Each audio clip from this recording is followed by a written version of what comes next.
Hello everyone, আজকে আমি চলে এসেছি শীতের সকলের পছন্দের একটি শাক কলাই শাকের রেসিপি নিয়ে।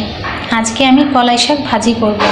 তো তার জন্য আমি শাকগুলোকে খুব সুন্দর ছোট ছোট করে এভাবে কুচি করে কেটে নিয়েছি, আর তার উপরে দিয়ে দিয়েছি কাঁচা লঙ্কা চেরা। তো চলো রান্নাটা শুরু করি। আমি গ্যাস অন করে তেল দিয়ে দিয়েছি, এবারে পেঁয়াজ দিয়ে দেব। পেঁয়াজটাকে হালকা করে ভেজে নেব। পেঁয়াজটা হালকা ভাজি হয়ে গেছে, এবার আমি দিয়ে দেব শাক। শাকগুলোকে লবণ আর হলুদ দিয়ে ভালো করে নেড়ে নেব। আমি লবণ হলুদ দিয়ে দিয়েছি, এবার ভালো করে নেড়ে নেব। তোমরা যতগুলো শাক রান্না করবে সেই অনুযায়ী পরিমাপ মতো লবণ আর হলুদ দিয়ে দেবে।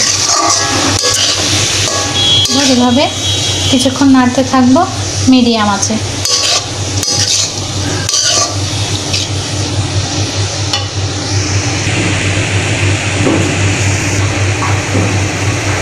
তিরিশ সেকেন্ডের মতো ভালো করে নেড়ে তারপর ঢাকা দিয়ে দেব। ঢাকা দিয়ে 2 মিনিটের মতো রাখবো। 2 মিনিট পর ঢাকাটা তুলে আবার একটু নেড়ে দেব।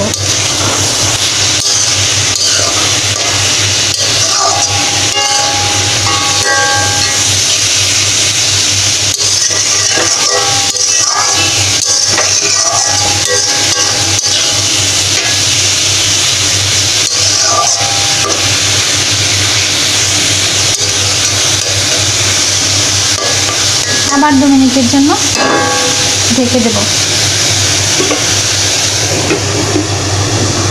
জালটা কিন্তু মিডিয়ামেই থাকবে। ঢাকাটা তুলে আবার একটু নেড়ে দেব।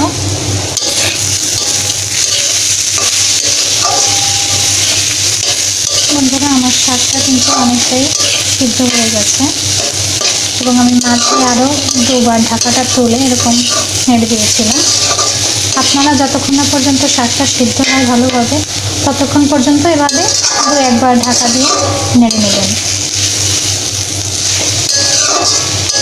আমি এভাবে আরও 2-1 মিনিট নাড়তে থাকবো।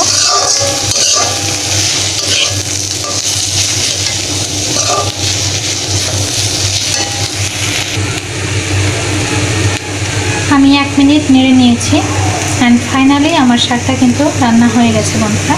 আমি এবার নামিয়ে নেব।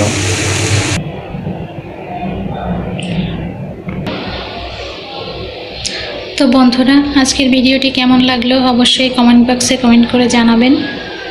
আর যদি আমার ভিডিওটি ভালো লাগে তাহলে আমার চ্যানেলটিকে একটি সাবস্ক্রাইব করে দেবেন আর একটি লাইক দিয়ে পাশেই থাকবেন। আমার ভিডিওটি এতক্ষণ দেখার জন্য অসংখ্য ধন্যবাদ।